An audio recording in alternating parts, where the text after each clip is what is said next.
You're listening to Civic Media. You can tune into any of our live shows on any radio station across the state with the Civic Media app. Find us in your phone's app store and listen anytime, anywhere. This is your WBZH Daily News Roundup for the Buzz of the North, 9:10 a.m. in Hayward.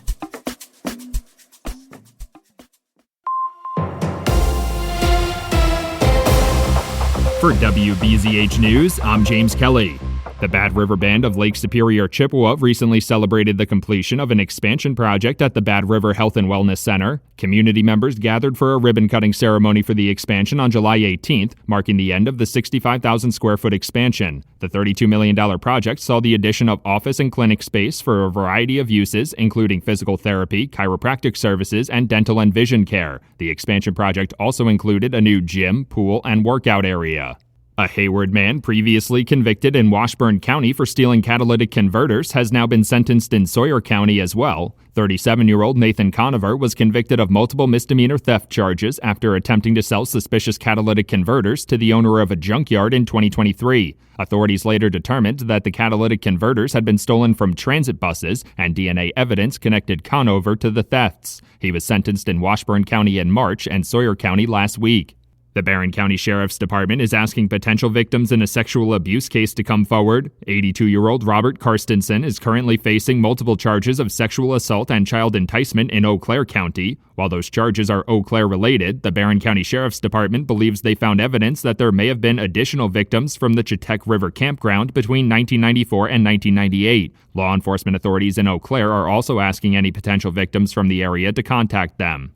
State lawmakers are renewing their push for a task force to study the racial disparity in missing and murdered women and girls. A study published last year found black women between age 25 and 44 were 6 times more likely to die by homicide than white women across the country. State Representative Sheila Stubbs authored the bill that was introduced on Friday, which would create a 17-member task force to study the issue. The task force would present their final report along with solutions to reduce gender violence and increase safety by December of 2026. Wisconsin Senator Tammy Baldwin has introduced legislation to add protections for workers who are exposed to dangerous heat conditions in their workplace. The proposed bill would require the Occupational Safety and Health Administration to establish an enforceable federal standard to protect workers in high-heat environments. Those standards could include things like paid breaks in cool spaces, access to water, limiting how long workers can be exposed to extreme heat, and establishing emergency response procedures for addressing heat-related illnesses. A group of conservation activists have filed a petition with the Wisconsin Department of Natural Resources seeking to stop wake boats from contributing to the spread of aquatic invasive species. The petition argues that wake boats can carry more residual water than other kinds of boats after draining procedures, making it more likely that they could help invasive species like zebra mussels spread. The group is asking the DNR to implement new regulations that would require wake boats to be thermally decontaminated before being moved to a new body of water. The Hayward School Board voted to move forward with a feasibility study to examine the potential expansion of the Northern Waters Environmental Charter School after an increase in student enrollment. Officials from the environmentally focused charter school said they've outgrown their current space and are hoping to either expand their current building or build an entirely new one. The feasibility study will include consideration of both the total cost for the expansion project and a fundraising campaign with potential naming rights on the table. A former Rice Lake woman will go to trial on charges of felony homicide by negligent operation of a vehicle after entering a not guilty plea in Barron County Circuit Court. 56-year-old Patricia Cronquist is accused of passing vehicles in a construction zone on Highway 53 near Haugen last August, causing a fatal head-on collision that led to the death of 71-year-old Ira Luplau. A 2-day trial was scheduled for November 24th at a hearing on Thursday. Cronquist is facing up to 10 years in prison and a $25,000 fine if convicted. Republican state lawmakers have introduced a bill seeking to cap tuition increases at the universities of Wisconsin. The public university system recently approved a 5% increase in tuition for next year, the third year in a row that tuition has increased. The proposed legislation would cap future tuition increases to no higher than the rate of inflation. It's the third time in recent years that Republican lawmakers have attempted to cap tuition increases at the universities of Wisconsin. Tuition and fees make up over half of the system's yearly revenue. With Governor Evers officially announcing he will not seek a third term, the Democratic primary field has already begun to take shape. Lieutenant Governor Sarah Rodriguez officially launched her campaign for governor in 2026 on Friday morning, and Milwaukee County Executive David Crowley said he will be taking steps towards entering the race over the next few weeks. State Senator Kelda Royce, Secretary of State Sarah Godlewski, Attorney General Josh Kaul, and former Democratic State Party Chair Ben Wickler have also been discussed as potential candidates. For WBZH News, I'm James Kelly. Showdown at AmFam Field. Hi, I'm Mike Clemens with sports. Baseball. The Brewers and the Cubs tonight in Milwaukee. The battle for first place. Both teams tied for the NL Central after the Brewers beat the Marlins 3-2 thanks to a walk-off RBI in the ninth by Blake Perkins, Fanduel, Wisconsin. Perkins, center field. That'll get it done. Scored as a hit. In comes Haas, and the Brewers walk off the Marlins. Perkins now back after missing half the season with a fractured shin bone. It's been a long road, and this is the middle of the season for a lot of these guys, and I'm kind of coming in late, so it's just great to come through for the guys and just appreciating these moments a little bit more. NFL training camp in Green Bay. The Packers now in full pads. Now we're talking about real football. These guys are still in their underwear out there. So that's Packers head coach Matt LaFleur. With sports, I'm Mike Clemens. On your entertainment beat, I'm Pete Schwaba. As far as episodic TV goes, nothing gets me more excited than a well-done cop show. There have been 2 spin-offs so far from the Amazon Prime cop show Bosch, a show about a stubborn, uncompromising police detective played by Titus Welliver. In a new cop show, Welliver heads up the cast in Westies.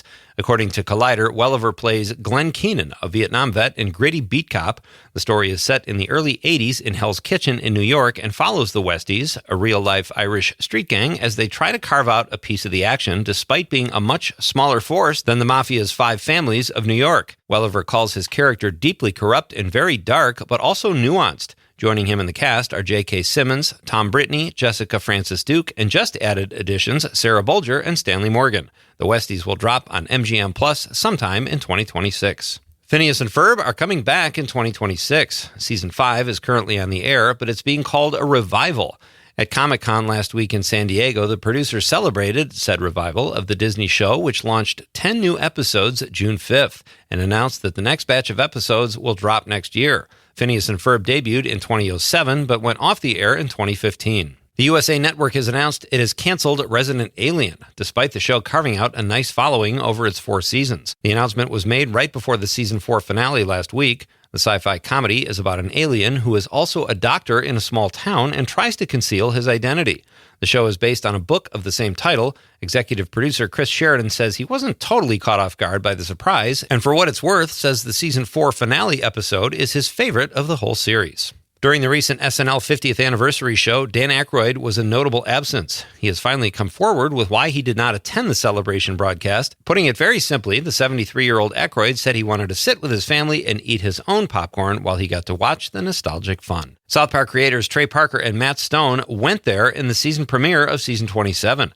They discussed the episode during Comic-Con, as well as their struggles with Paramount to get the show on the air as it was seen. During the episode, the writer showed a naked commander-in-chief walking through the desert and did not blur over any private parts, albeit pretty cartoonish private parts. The writing team said they argued back and forth with Paramount for 4 days about what they would show and what they wouldn't. But in the end, Parker and Stone were unrelenting and got their way. The writers say they are fully expecting to be sued by a certain Oval Office resident. For more showbiz fun, tune into Nightlight with me, Pete Schwaba, weeknights from 6 to 8 p.m. on the Civic Media Radio Network. Mostly sunny today with a high in the upper 80s this afternoon. It will be muggy with a heat index in the upper 90s today. Tonight, scattered thunderstorms will drop into the mid-60s. Tomorrow, a few scattered thunderstorms with a high in the upper 70s to near 80. I'm meteorologist Sean Cable. Currently, it's 71. That's your WBZH Daily News Roundup from Civic Media. Subscribe to this podcast on Spotify, Apple, or wherever you find your podcasts. Find more news at buzzofthenorth.com. The national news cycle never stops, but it can be hard to find news about your local community. Civic Media is dedicated to providing quality local and state news coverage across Wisconsin. With the Civic Media app, you can get notifications about local stories that matter to you and your community. Find the free Civic Media app in your phone's app store and choose notifications from the menu to tell us what kind of news you want to hear about.